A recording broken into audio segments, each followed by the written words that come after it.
السلام علیکم ورحمۃ اللہ وبرکاتہ۔ بسم اللہ الرحمن الرحیم۔ ماں نے باپ سے طلاق لے کر مجھ سے کہا کہ وہ مر چکا ہے۔ میں ماں کے ساتھ نانا کے گھر آ گئی۔ ایک دن مجھے نانا کی پرانی کتابوں سے ایک خط ملا جو میری ماں نے میرے باپ کو لکھا تھا۔ تم فکر مت کرو، میں سب کو یہی کہوں گی کہ تم مر گئے ہو، مگر تم جلد سے جلد۔ میں نے ماں کو خط دکھایا، اس کا چہرہ زرد پڑ گیا اور اسی وقت دروازے پر دستک ہوئی۔ سامنے ایک فقیر کھڑا تھا جس کی شکل میرے باپ سے۔ میں یونیورسٹی سے واپس آئی تھی اپنی ایک پروجیکٹ کے لیے۔ مجھے کچھ پرانی کتابیں چاہیے تھی۔ میں اسی سوچ میں گم تھی کہ آخر کروں تو کیا کروں۔ میرے پاس تو کوئی ایک بھی پرانی کتاب نہیں تھی، نہ ہی مجھے یوں لگتا تھا جیسے میرے آباء و اجداد میں سے کوئی بوڑھا پڑھا لکھا ہوگا۔ میں حیران تھی کہ آخر اتنی پرانی کتابیں لاؤں تو لاؤں کہاں سے۔ پاکٹ منی چیک کی تو پاکٹ منی ختم ہو چکی تھی۔ میرے پاس سب کچھ بھی نہیں تھا۔ پریشان حالی میں کافی دیر بیٹھی رہی کہ اچانک ہی مجھے نانی امی کی آواز سنائی دی۔ وہ کمرے میں میرے نانا ابو سے کچھ کہہ رہی تھی۔ نانی امی کا آغاز اتنا بڑا تھا کہ خیر سے ان کی خیر کی آواز بھی یوں لگتا تھا جیسے انہوں نے سارے گھر کو سر پر اٹھایا ہوا ہو، جیسے کسی کی غلطی پکڑ لی ہو اور اسے ڈانٹ پلا رہی ہوں۔ حالانکہ ایسا کچھ بھی نہیں ہوتا تھا۔ وہ بس اپنے طور پر آرام سے بات کر رہی ہوتی تھی۔ میں نانا نانی کے کمرے میں پہنچی تو نانی واقعی میں نانا ابو پر غصے ہو رہی تھی۔ ارے بھائی مختار بیگم، اور کروں کیا؟ میں بوڑھا ہو گیا ہوں اور اب تو ہڈیوں میں جان بھی باقی نہیں بچی کہ اٹھ کر کہیں گھوم پھراؤں۔ بس یہی آرام کرسی پر بیٹھ کر کبھی اخبار پڑھتا ہوں تو کبھی اپنی جوانی کے وقت کی پرانی کتابیں۔ اور میری کتابوں کو کچھ مت کہا کرو۔ آواز میرے کانوں میں گونجی تھی۔ میری مسکراہٹ ایک دم سے بکھر گئی تھی۔ نانا ابو کتنے پڑھاکو تھے یہ تو میں بھول ہی گئی تھی۔ مجھے تو پرانی کتابیں اپنے گھر کے سٹور روم سے ہی مل سکتی تھی۔ نانا جان کی پرانی کتابوں کا نام سن کر آنکھوں میں ایک چمک دوڑ آئی کہ نانا جان کیا کہہ رہے ہیں آپ؟ میں ان کے کمرے میں بلا اجازت گھستے ہوئے نانا جان کی آرام دہ کرسی کے نزدیک بیٹھتے ہوئے بولی تھی۔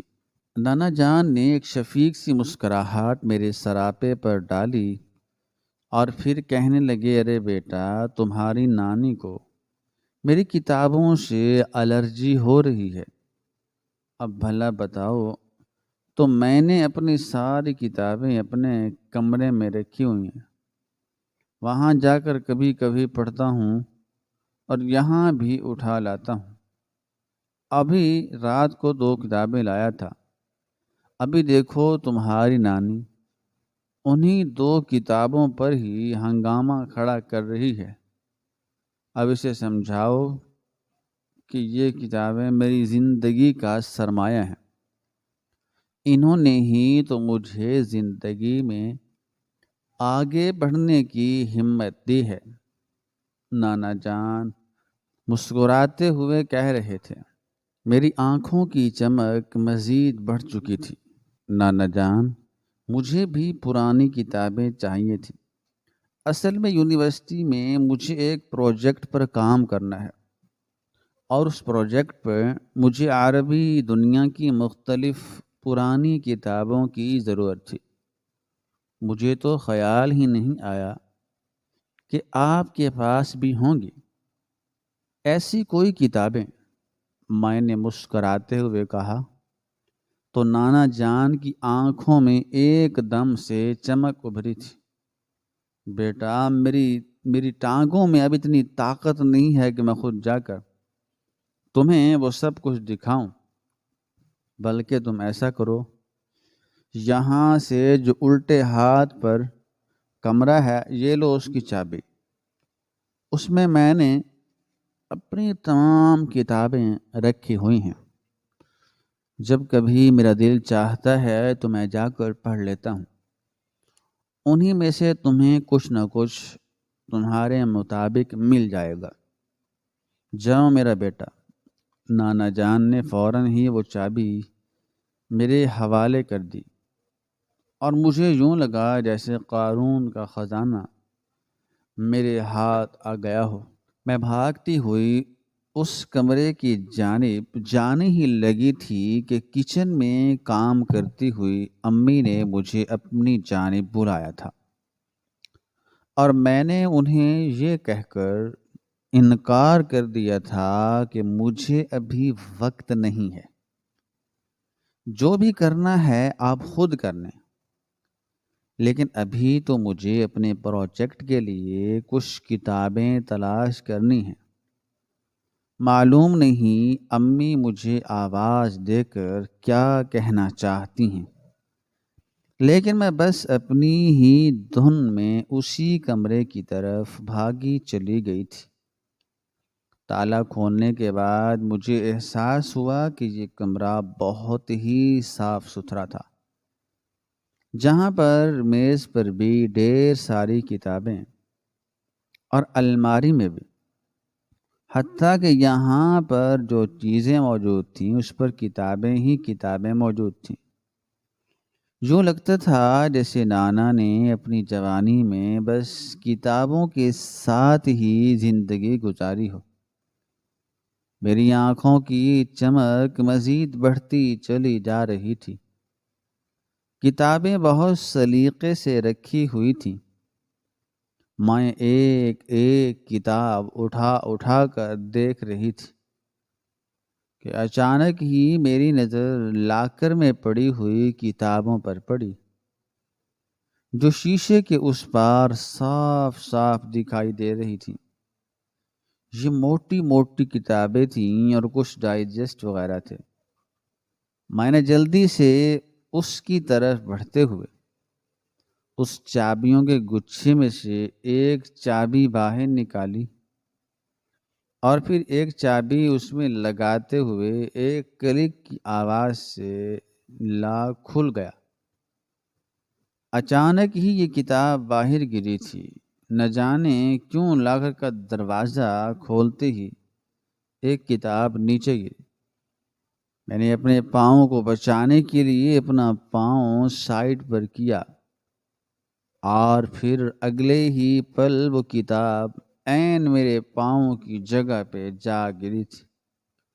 وہ کھل چکی تھی۔ اس میں کچھ چیزیں موجود تھیں جو اس سے نکل کر باہر آئی تھی۔ یہ کاغذ کا ٹکڑا دکھائی دیتا تھا۔ میں نے آہستگی سے اسے چھوا تو میں نے دیکھا کہ وہ کوئی کاغذ کا ٹکڑا نہیں تھا، وہ ایک لفافے میں بند خط تھا۔ نہ جانے یہ خط کس کا تھا، واپسی پتہ نہ تھا اور نہ ہی بھیجنے کا پتہ۔ مجھے تجسس ہونے لگا تھا۔ میں نے جلدی سے اس لفافے کو کھولا، اس میں سے ایک کاغذ نکلا۔ اس کاغذ پر جو نام لکھا تھا وہ میرے بابا کا نام تھا، یعنی کہ خط میرے بابا کے نام لکھا گیا تھا۔ میرا پیارا شوہر نامدار رؤف خان صاحب، میں وعدے کے مطابق اپنی زبان سے نہیں پھر رہی۔ میں نے اپنی زبان سے جو اقرار کیا تھا اسے پورا کرتے ہوئے اب میں اپنی بیٹی کو لے کر اپنے ماں باپ کے گھر جا رہی ہوں۔ تم جلد سے جلد، اور آگے کے حروف مٹے ہوئے تھے۔ یوں لگتا تھا جیسے ان پر پانی کے قطرے آئے ہوں، یا پھر شاید کسی کے آنسوؤں سے یہ روشنائی دھندلا سی گئی ہو۔ مجھے کچھ سمجھ نہیں آ رہا تھا۔ آخر میں امی کا نام لکھا ہوا تھا۔ میں سمجھ چکی تھی کہ یہ امی کا خط ہے، لیکن حقیقت کیا تھی؟ تجسس برقرار رہا تھا۔ میں جلدی سے ساری کتابیں اور سب کچھ وہیں چھوڑ چھاڑ کر کچن میں موجود امی کے پاس پہنچی تھی۔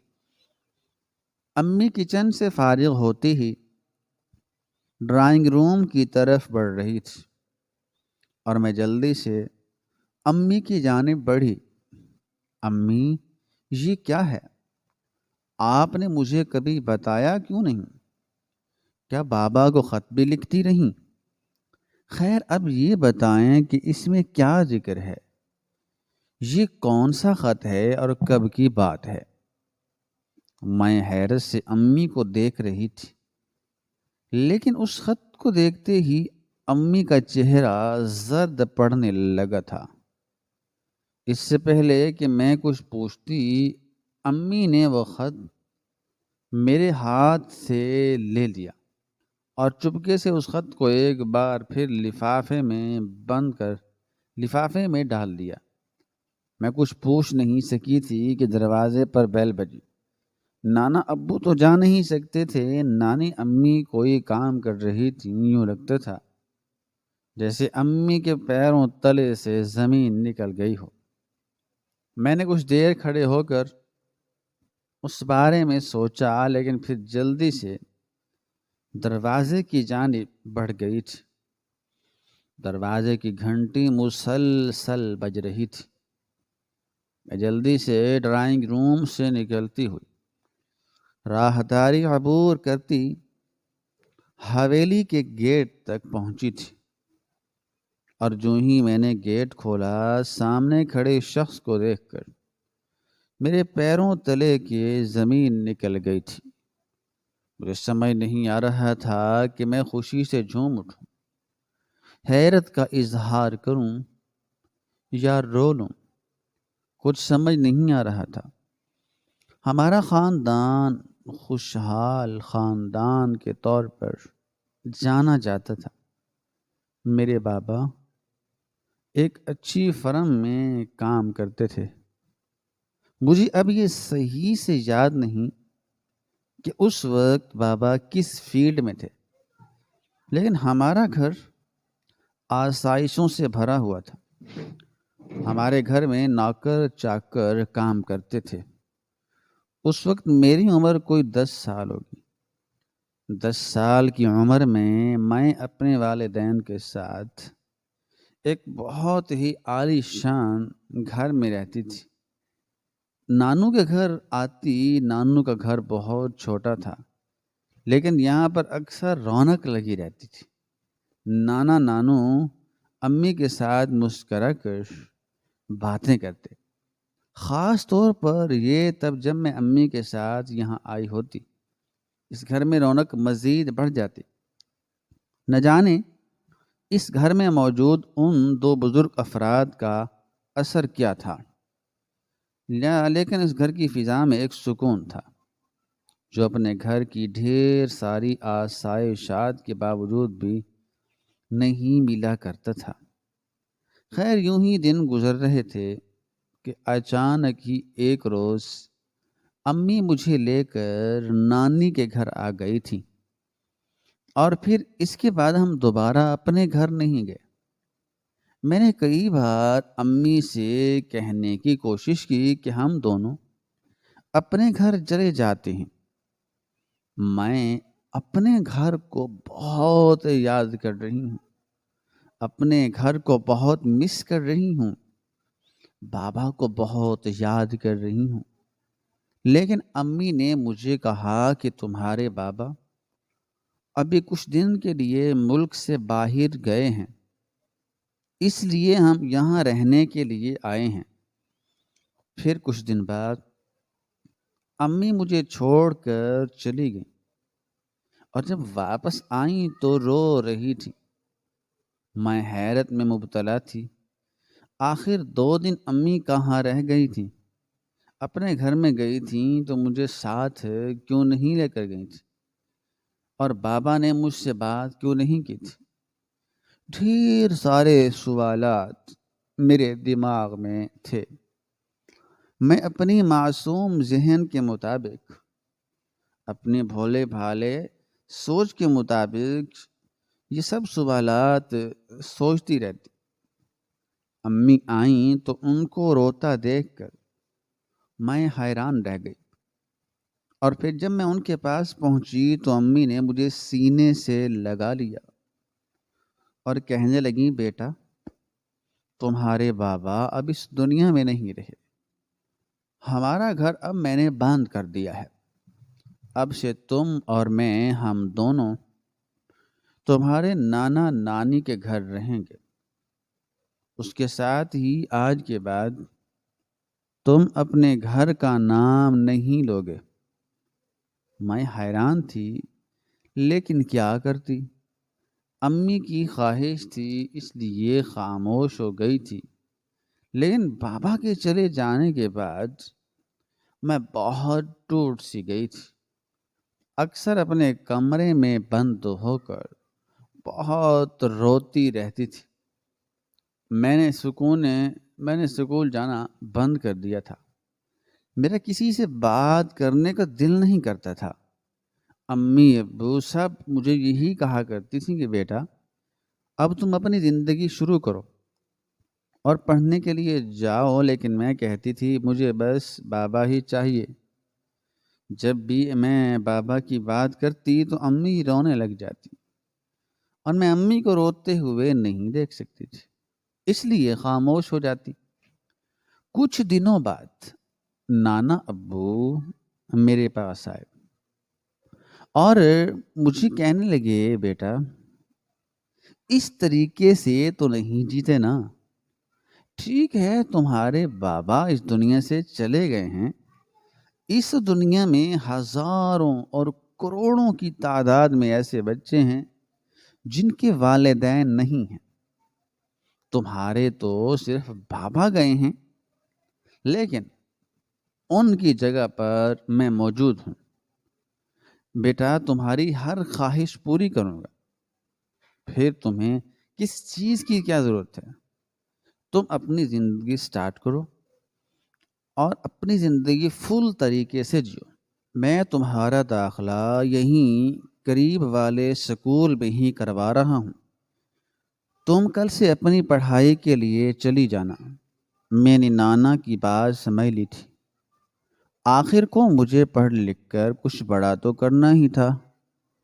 امی نے مجھے یہی بات سمجھائی تھی کہ تمہارے بابا تمہیں پڑھ لکھ کر کچھ بڑا کرنا چاہتے ہیں، کچھ بڑا دیکھنا چاہتے ہیں، اور اب وہ اس دنیا میں نہیں ہیں تو تمہیں پڑھ لکھ کر ضرور اپنا نام بنانا چاہیے۔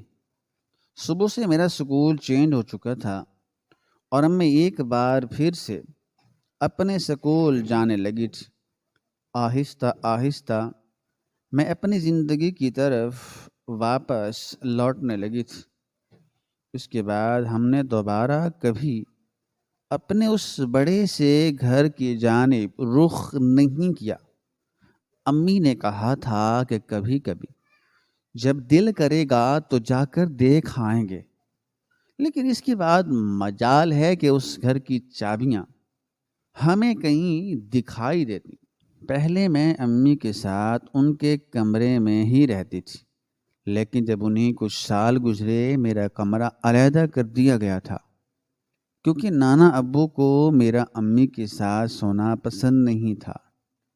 وہ چاہتے تھے کہ میں ایک بہادر لڑکی بنوں، جس طرح دوسری لڑکیاں اکیلے میں سونے سے ڈرتی ہیں میں ویسی نہ رہوں۔ چنانچہ میرا کمرہ علیحدہ کر دیا گیا، جہاں پر میری ضرورت کی ہر چیز موجود ہوا کرتی تھی۔ آہستہ آہستہ میں اس درد کو بھولنے لگی تھی، بابا کی جدائی بھی بھولنے لگی تھی، لیکن اکثر میں بابا کی تصویر کو اپنے سینے سے لگا کر روتی رہتی اور یہ شکوہ کرتی رہتی کہ میں نے تو ان کا خفیف چہرہ بھی نہیں دیکھا۔ پھر آہستہ آہستہ جیسے میں بڑی ہونے لگی، میرے دماغ میں ایک بات چلنے لگی تھی، اور وہ یہ بات تھی کہ آخر ایسا کیسے ہو سکتا ہے کہ بابا اس دنیا سے چلے گئے؟ وہ اور پھر جب اس دنیا سے گئے تھے، نانی امی اور نانا ابو تو گھر پر ہی موجود تھے۔ ایسا کیسے ہو سکتا ہے؟ میں نے تو اکثر جنازوں میں دیکھا تھا کہ سبھی پڑوسی تو کیا، سبھی رشتہ دار بھی اور شہر کے سبھی مکین بھی جنازوں میں شرکت کرتے تھے۔ یہ پھر کیسا جنازہ تھا جس دن میں نے دیکھا تھا؟ نہ ہی نانا ابو نے اسے کندھا دیا تھا۔ کچھ سمجھ نہیں آ رہی تھی۔ یہ سوچا نہیں، کبھی میں امی سے بات کرنا شروع کرتی تو امی اکثر مجھے ٹال دیتی تھی، یا پھر مجھے نانو کے پاس بھیج دیتی۔ نانو کے پاس بھی ان سوالات کا کوئی جواب نہیں تھا، وہ بھی اکثر مجھے کسی اور بات میں لگا دیتی اور میں خاموش ہو جاتی۔ زندگی یوں ہی گزرنے لگی تھی۔ دیکھتے ہی دیکھتے میں ہر کلاس میں ٹاپ کرتی گئی۔ دن بہ دن میری محنت مزید زیادہ ہوتی چلی گئی تھی اور میں ترقی کی منزلوں پر گامزن ہونے لگی تھی۔ میں میٹرک میں آئی تھی اور میٹرک میں اسکالرشپ حاصل کی تھی۔ اپنے سکول تو کیا، اپنے پورے صوبے میں سب سے زیادہ نمبرات حاصل کرنے کے بعد مجھے اسکالرشپ ملی، اور اس اسکالرشپ پر مجھے آگے کالج میں ایڈمیشن دے دیا گیا تھا۔ کالج میں میری تمام فیسیں معاف کر دی گئی تھی، اور مجھ پر یہ بات لازم رکھ دی گئی تھی کہ اگر سال کے آخر میں فرسٹ ایئر بھی اسی طرح شاندار نمبرات کے ساتھ پاس کروں گی تو پھر اگلا سال میرے لیے مفت ہوگا، اور پھر اس کے بعد اگر میں نے ایف ایس سی بھی اسی طرح شاندار نمبرات کے ساتھ حاصل کی تو مجھے یونیورسٹی میں اسکالرشپ میں داخلہ دیا جائے گا۔ پنجاب یونیورسٹی جانا میرا سب سے بڑا خواب تھا، اور میں اپنے اس خواب کو تعبیر دینے کے لیے، پورا کرنے کے لیے دن رات محنت کرنے لگی تھی۔ آہستہ آہستہ ابا جان اور ان کی وفات کو میں بھلا ہی چکی تھی۔ بس میں چاہتی تھی کہ میں جلد سے جلد ڈاکٹر بن جاؤں، یا پھر اپنی فیلڈ جو مجھے پسند ہو اسی میں کچھ نہ کچھ بڑا کر کے دکھاؤں۔ آہستہ آہستہ مجھے یہ بات سمجھ آنے لگی کہ میرا ذہن زیادہ تر ادب کی طرف تھا۔ میں نے اردو کا شعبہ اپنے لیے منتخب کر لیا تھا۔ ایف ایس سی کرنے کے بعد میں نے دیکھا کہ میرے نمبرات میٹرک سے بھی کہیں زیادہ تھے، اور اس بار ایک بار پھر سے میری اسکالرشپ آئی تھی۔ گھر میں تو خوشی کا کوئی ٹھکانہ نہیں تھا۔ نانا نانی امی سب لوگ بے حد خوش تھے۔ سارے محلے میں مٹھائیاں بانٹی گئیں، اور ہمارے اپنے گھر میں جیسے کوئی فنکشن ہونے والا تھا۔ ہمارا گھر خوشیوں سے بھرا ہوا تھا۔ اس کے بعد مجھے پنجاب یونیورسٹی میں اسکالرشپ پر داخلہ دے دیا گیا، اور اب میں نے شعبہ اردو ادب میں یونیورسٹی میں داخلہ لے لیا۔ بی ایس کی پڑھائی بڑی ہی ٹف تھی۔ امی نے مجھے گھر کے کام بھی سکھانا شروع کر دیے تھے۔ اب کچھ سمجھ نہیں آ رہی تھی کہ آخر کروں تو کیا کروں۔ اتنی مشکل پڑھائی کے ساتھ ساتھ گھر کے کام نہیں ہو رہے تھے۔ نانا نانی نے جب یہ بات دیکھی تو انہوں نے امی کو منع کر دیا کہ وہ مجھے کوئی بھی کام بتائیں۔ نانی خود ہی امی کے ساتھ مل کر گھر کا کام کر لیا کرتی تھی۔ خیر دن جو ہیں گزر رہے تھے اور آج مجھے اپنے ڈپارٹمنٹ میں پروجیکٹ کے لیے چنا گیا تھا۔ میں پروجیکٹ پر کام کر رہی تھی اور یہ پروجیکٹ پرانی کتابوں پر تھا۔ مجھے سمجھ نہیں آ رہی تھی کہ آخر میں پرانی کتابیں لاؤں گی کہاں سے، اور پھر مجھے نانا ابو کی پرانی کتابیں ملی۔ میں جب نانا ابو کے اس اسٹڈی روم میں گئی، وہاں سے ایک کتاب گری اور اس میں سے ایک خط نکلا جو میں نے امی کو دیا، اور پھر دروازہ بجا تو میں جیسے ہی دروازے پر گئی، سامنے والے شخص کو دیکھ کر میں وہیں کی وہیں ساکت ہو گئی۔ حیرت میں مبتلا کبھی میں اپنے سامنے کھڑے شخص کو دیکھتی اور کبھی پیچھے مڑ کر برآمدے میں لگی اس بڑی سی تصویر کو دیکھ کر کیا یہ وہی شخص تھا؟ لیکن ایسا کیسے ہو سکتا ہے؟ وہ تو کئی سال پہلے اس دنیا سے جا چکا ہے۔ میں حیران پریشان کھڑی تھی۔ سامنے کھڑا شخص ایک بھکاری کی مانند تھا، جس کے کپڑے میل سے اٹے ہوئے اور جگہ جگہ سے پھٹے ہوئے تھے۔ مجھے یہاں کھڑے بھی 5 منٹ ہی گزرے تھے کہ پیچھے سے نانا ابو کی آواز آئی، بیٹا تیرے دروازے پر کون ہے؟ کہاں رہ گئی ہو؟ لیکن مجھے کچھ پتہ نہیں تھا۔ میں تو سکتے کی حالت میں کھڑی تھی۔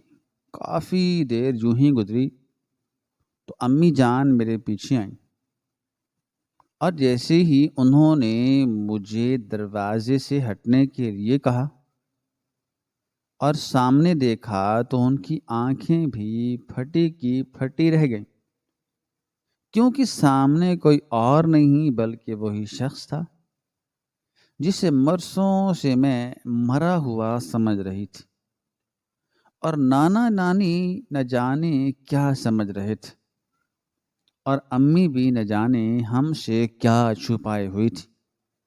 وہ شخص امی کو دیکھ کر ایک دم سے ٹھٹکا، سمینہ تم شکر ہے کہ مجھے مل گئی ہو۔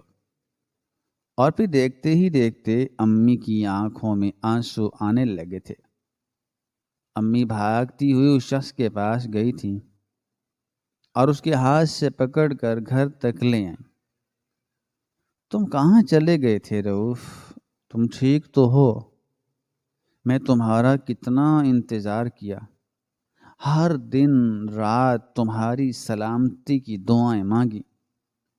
خدا کا شکر ہے کہ تم واپس آ گئے، لیکن یہ تم نے کیا شکل بنائی ہوئی ہے؟ امی روتے روتے ان سے کہہ رہی تھی، جبکہ میں حیرت میں مبتلا کھڑی تھی۔ کبھی امی کو دیکھتی اور کبھی ان کے ساتھ بیٹھے شخص کو دیکھتی۔ یہ وہ کیا کر رہی تھی؟ امی سب ٹھیک تو ہے؟ کون ہے یہ شخص کہ جو اب میں سمجھ رہی ہوں یہ وہی ہے؟ میں حیرت میں مبتلا امی سے پوچھ رہی تھی۔ امی بار بار روتی چلی جا رہی تھی، ان کی آنکھوں سے آنسو بہے چلے جا رہے تھے، اور ان کے ساتھ بیٹھے شخص کی آنکھوں سے بھی آنسو نکل کر بہہ رہے تھے۔ وہ شخص خاموش تھا۔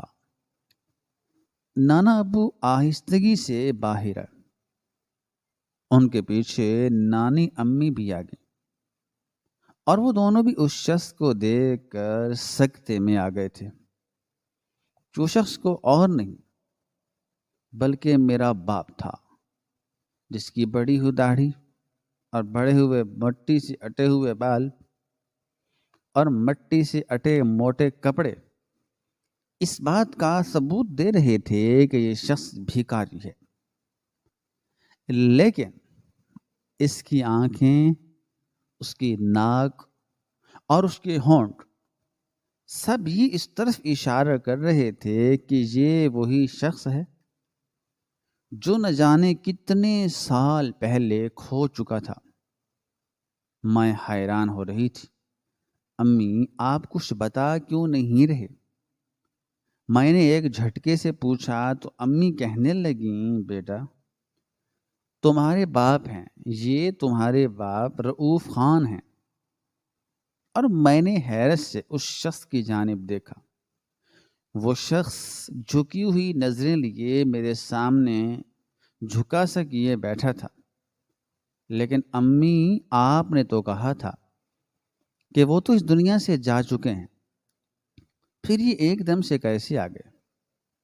اور آپ نے بھی تو کہا تھا کہ آپ گھر گئی تھیں اور یہ وفات پا چکے تھے۔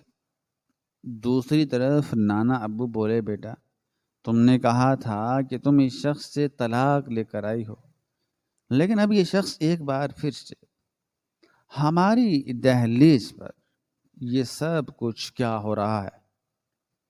کیا تم نے ہم سے کچھ چھپایا ہوا ہے؟ نانا ابو اور نانی امی موقع کی نزاکت کو سمجھ گئے تھے۔ انہیں سب پتہ چل گیا تھا کہ آخر یہاں ہو کیا رہا ہے۔ شاید وہ بھی سامنے بیٹھے اس شخص کو پہچان گئے تھے۔ نہیں بابا، میں نے آپ لوگوں سے جھوٹ بولا تھا، مجھے معاف کر دیں، مجھے معاف کر دیں۔ حقیقت میں یہ بات تھی کہ رؤوف جو بزنس کرتے تھے وہ کوئی عام بزنس نہیں تھا، بلکہ وہ ایک جوئے کا کاروبار تھا جس میں یہ بولی لگاتے تھے، اور جب ان کے مطابق کام ہو جاتا تو انہیں پیسے مل جاتے تھے۔ ہمارا بنگلہ، گھر، گاڑی، بینک بیلنس سب کچھ اسی کاروبار سے بنا تھا۔ یہ مجھے کہتے تھے کہ یہ دفتر جا رہے ہیں، لیکن یہ دفتر کے طور پر دفتر کی آڑ میں کہیں اور جاتے تھے، بلکہ شاید یہ وہی جوا اڈا ہی ان کا حافظ تھا جس سے آج تک میں نے نہیں دیکھا تھا۔ جب مجھے اس بات کا پتہ چلا تو میں نے ان سے کافی لڑائی کی، اور میں نے کہا کہ میں اپنی بیٹی کو ساتھ لے کر میکے جاؤں گی، میں تمہارے ساتھ بالکل نہیں رہوں گی۔ تب انہوں نے مجھے خدا کا واسطہ دے کر روک لیا تھا، اور پھر جو پیسے تھے ان سے اپنا بزنس شروع کرنے لگے تھے، اور ہمارا بزنس آہستہ آہستہ بلندیوں کو چھونے لگا تھا۔ لیکن جوئے میں کھیلنے والے بہت سارے لوگ جو ان کے ساتھ تھے وہ اب ان سے دشمنی کرنے پر اتر آئے تھے۔ وہ چاہتی تھی کہ یہ اپنے بزنس کا آدھا حصہ انہیں دیں، لیکن ایسا نہیں ہو سکتا تھا۔ آخر کار انہوں نے اسے سنبھالتے ہوئے انہوں نے اسے جھوٹے کیس میں پھنسا دیا۔ جھوٹی خیانت کیس میں پھنسانے کے بعد انہوں نے بہت محنت کی اور ایک قابل وکیل کو ہائر کیا تھا کہ یہ مقدمہ ان سے دور ہٹ سکے، اور ایسا ہو بھی گیا تھا، اور یہ باعزت بری بھی ہو چکے تھے۔ لیکن پھر وہ جوا کھیلنے والے لوگ ان کے پیچھے پڑ گئے اور بڑی ہی مکاری سے، بڑی ہی چالاکی سے اور عیاری سے ہمارے گھر کے جعلی کاغذات بنا کر ہمارے گھر کو اپنے گھر کے طور پر متعارف کروانے لگے تھے۔ اور تو اور جب یہ گھر نہیں ہوتے تھے تو وہ گھر آ کر مجھے اور میری بیٹی کو ٹارچر کرتے تھے۔ اپنی بیٹی کو ایسے لوگوں کے رحم و کرم پر نہیں چھوڑ سکتی تھی، اسی لیے میں نے ان سے بات کی اور پھر اپنی بیٹی کو لیے آپ کے گھر آ گئی۔ کچھ دنوں بعد مجھے انہوں نے بلایا اور جب میں گھر گئی تو انہوں نے مجھے کہا کہ تم ہماری بیٹی کو بس یہی کہنا کہ اس کا باپ مر چکا ہے، اور اپنے ماں باپ سے کہہ دینا کہ تم مجھ سے طلاق لے کر آئی ہو۔ اگر کبھی زندگی نے موقع دیا، چانس کبھی زندگی نے دیا، تو میں ایک بار پھر سے تمہارے در پر ضرور آؤں گا، لیکن ابھی مجھے اپنی جان بچانی ہے۔ میری جان بچ گئی تو میں ان لوگوں کو سلاخوں کے پیچھے لے کر جاؤں گا، لیکن اگر موت میرا مقدر ہوئی تو تم پریشان مت ہونا۔ اپنی بیٹی کو لے کر اپنے ماں باپ کے گھر چلی جانا۔ یہ کہتے ہوئے وہ وہاں سے چلے گئے تھے، اور میں بھی ضرورت کا سامان اٹھا کر واپس آ گئی تھی، اور اس دن سے میں نے آپ سے جھوٹ بولا کہ میرے شوہر نے مجھے طلاق دے دی ہے، اور اپنی بیٹی کو میں نے اس لیے جھوٹ بولا اور آپ لوگوں سے بھی کہا کہ اسے یہ کہہ دیں، اگر میں یہ کہوں گی کہ اس کے پاپا نے مجھے زندہ چھوڑ دیا ہے اور وہ زندہ ہے، تو یہ بار بار اپنے باپ کے پاس جانے کی ضد کرے گی، اور مجھ میں اتنی ہمت نہیں تھی کہ میں اپنی بیٹی کو یہ بتا سکتی، اور نہ ہی میرے پاس کوئی راستہ تھا۔ میں نے اس لیے آپ لوگوں سے جھوٹ بول دیا۔ مجھے نہیں لگتا تھا کہ میں دوبارہ اپنے شوہر سے مل سکوں گی۔ ان کے نام ایک ایک خط میں نے لکھ کر الماری میں چھپا لیا تھا، اس الماری میں جس الماری کو میں نے آج تک آپ کو ہاتھ نہیں لگانے دیا، جو میں نے ڈائجسٹ وغیرہ پڑھنے کے لیے رکھی تھی۔ اپنی کچھ کتابیں میں نے آپ کی اسٹڈی روم میں الگ سے لا کر رکھ دی تھی، لیکن مجھے کیا پتہ تھا کہ ایک دن یہ خط ایک بار پھر سے میرے سامنے سوالیہ نشان بن کر کھڑے ہو جائیں گے۔ اور آج جب مجھے میری بیٹی نے یہ سب کچھ دکھایا تو میں حیران رہ گئی تھی۔ مجھے کچھ سمجھ نہیں آ رہی تھی کہ اپنی بیٹی سے کیا کہوں، اور خدا کا شکر ہے کہ آج میرا شوہر زندہ سلامت واپس آ گیا ہے۔ امی رو رہی تھیں، نانا ابو اور نانی امی سکتے کی حالت میں کھڑے یہ سب کچھ دیکھ رہے تھے۔ یہ پہلی بار تھا کہ وہ شخص بولا تھا۔ میرے بابا بولے تھے، میرا بیٹا مجھے معاف کر دو، تمہارے لیے میں نے اپنے لیے ایک حلال رزق تلاش کرنا چاہا تھا، لیکن دنیا آڑے آ گئی تھی۔ وہ لوگ جن لوگوں کے ساتھ مل کر میں سود کا کاروبار کرتا تھا، جوئے کا کاروبار کرتا تھا، بولیاں لگاتا تھا، ان لوگوں کو میں نے چھوڑا تو وہ لوگ میری جان کے در پہ ہو گئے تھے۔ آخر کار بڑی مشکلوں سے اپنی جان بچا کر بھاگا تھا، کیونکہ تمہاری ماں نے مجھے تمہارا اور اپنا واسطہ دیا تھا۔ میں پھر وہاں سے بھاگ گیا تھا، اور تم لوگوں کو میں نے لوگوں کے سامنے یہ کہہ دیا تھا کہ میں اسے طلاق دے کر جا رہا ہوں۔ تمہاری ماں کو بھی میں نے یہی کہا تھا کہ اگر کوئی تم سے پوچھے تو تم نے یہی کہنا ہے کہ میں اسے طلاق دے کر آئی ہوں، اور اس طریقے سے کوئی تمہیں کچھ نہیں کہے گا۔ اور پھر ویسا ہی ہوا، لیکن میرے پیچھے تو وہ لوگ پڑ چکے تھے۔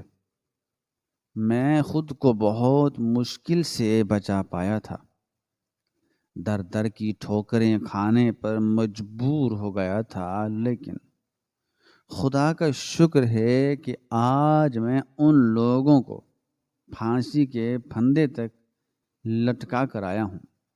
لیکن اتنے سالوں میں جہاں چھپا رہا وہ جگہ کوئی اور نہیں بلکہ ہمارے اپنے ہی گھر کا بیسمنٹ تھا۔ اسی بیسمنٹ میں چھپا رہا۔ کبھی کبھی میں وہاں سے باہر نکلتا، ان لوگوں کی آواز، ان لوگوں کی روزانہ کی باتیں سنتا، ان لوگوں کی ہر حرکت پر نظر رکھتا۔ بڑی مشکل سے اپنی جان بچاتا رہا۔ تب سے لے کر اب تک بڑی مشکلوں سے کھانا ملا تھا۔ راتوں کو چھپ چھپ کر بیسمنٹ سے نکلتا اور پھر کھانا کھا کر واپس اپنے کمرے میں آ جاتا۔ بیسمنٹ میرا بس کم بنا رہا، اور آج میں نے ان سب لوگوں کو کیفر کردار تک پہنچا دیا ہے۔ آج ان لوگوں کی پھانسی ہے اور میں آج مکمل طور پر بری ہو چکا ہوں۔ میں اپنی بیٹی اور اپنی بیوی کو لینے کے لیے آیا ہوں۔ بعد میں ہی اپنی حالت صحیح کروں گا، درست کروں گا۔ مجھے معاف کر دیں انکل، آنٹی مجھے معاف کر دو۔ میری بیٹی، وہ رو رو کر کہہ رہے تھے کہ زندگی کے 20-15 سال، وہ رو رو کر کہہ رہے تھے زندگی کے 20 سال 15 سال یوں ہی گزر گئے تھے۔ میں اپنے بابا کے بغیر جیتی۔ آج پہلی بار اپنے بابا کو اپنی آنکھوں کے سامنے دیکھا تو پھوٹ پھوٹ کر رونے لگی تھی۔ میں بھاگ کر ان کے سینے سے لگی اور خدا کا شکر ادا کیا کہ خدا نے ایک بار پھر سے مجھے میری بابا سے ملا دیا تھا۔ اور برآمدے میں لگی وہ بڑی سی تصویر، وہ میں نے ہی تو لگائی تھی۔ بابا کے چلے جانے کے بعد ہمیشہ وہ میری یادوں میں رہے تھے، اور میں نے ہمیشہ امی سے یہی خواہش کی تھی کہ اگر بابا ہوتے تو میں یہ کرتی، اور محبت کرتی رہی۔ امی کے کہنے سے اجازت لینے کے بعد ہی میں نے تصویروں کو اپنے کمرے میں لگایا اور پھر یہاں برآمدے میں بھی لگا دیا تھا۔ میں جہاں جہاں جاؤں ہر جگہ پر اپنے باپ کا سایہ ساتھ پاؤں، کیونکہ میرے بابا نے مجھے بچپن میں کہا تھا کہ بیٹا، تم جہاں بھی ہوگی مجھے ساتھ پاؤ گی، چاہے میں اس دنیا سے دوسری دنیا کی طرف منتقل ہو جاؤں، پھر اس دن میں کسی بھی کونے تک جا پہنچو، تم ہمیشہ مجھے اپنے ساتھ پاؤ گی۔ اور یہی احساس ان تصویروں میں تلاش کیا کرتی تھی، لیکن حقیقت تو کچھ اور تھی۔ میرے بابا تو ہمیشہ میرے لیے ہی لڑتے رہے تھے، اور آج وہ میری آنکھوں کے سامنے تھے۔ آنکھوں سے آنسو بہہ رہے تھے۔ نانا امی اور نانا ابو نے ان دونوں کو معاف کر دیا تھا، اور آج ایک بار پھر سے ہم دونوں اپنے گھر کی طرف روانہ ہیں، اور خدا کا شکر ادا کرتی ہوں کہ انہوں نے مجھے باپ جیسی نعمت سے مالا مال کر دیا ہے۔ پورے 15 سال بعد آج میں اپنے گھر کی دہلیز پر کھڑی ہوں، اور میں دیکھ رہی تھی میرا سارا بچپن میری آنکھوں کے سامنے گھوم گیا تھا۔ میں خدا کا شکر ادا نہ کروں تو اور کیا کروں؟ خدا کا شکر ہے کہ مجھے میرے بابا نے اپنی جان پر کھیل کر 15 سالوں میں ان جواری لوگوں سے ہمیں بچایا، اور پھر اپنا حق حلال کا کاروبار ایک بار پھر سے شروع کرنے میں کامیاب ہو گئے تھے۔ بھلے ہی یہ سب کچھ سود کے پیسوں پر ہی بنا تھا، لیکن بابا نے کہا تھا کہ جب وہ کمانے کے قابل ہو جائیں گے اور اتنا کما سکیں گے تو جتنے پیسوں سے انہوں نے کاروبار کیا تھا وہ پیسے کسی ٹرسٹ کے حوالے کر دیں گے، کسی فلاحی تنظیم کے حوالے کر دیں گے، یا پھر ان غریب لوگوں میں تقسیم کر دیں گے جن لوگوں کا کوئی نہیں کماتا۔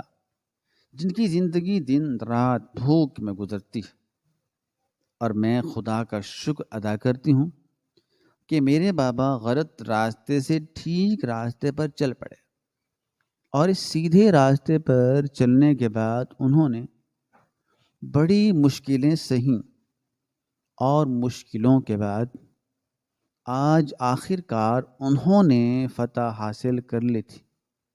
میں آپ لوگوں سے بھی یہی گزارش کروں گی کہ اگر آپ لوگ بھی اسی طرح غلط راستے پر چل رہے ہیں تو خدا را جلد سے جلد جتنا جلدی ہو سکے اپنے آپ کو سدھاریں، اپنے آپ کو سیدھے راستے پر لے آئیں، اہدنا الصراط المستقیم پر لے آئیں۔ پھر معلوم نہیں آپ کی زندگی کتنی بچی ہو، اور پھر سفر میں آپ کو کتنی مشکلات سے نکلنا پڑے، کیونکہ جب اکثر ایسا ہی ہوتا ہے کہ جب انسان سیدھے راستے پر چلنا شروع کرتا ہے تو بہت سارے دشمن نکل آتے ہیں۔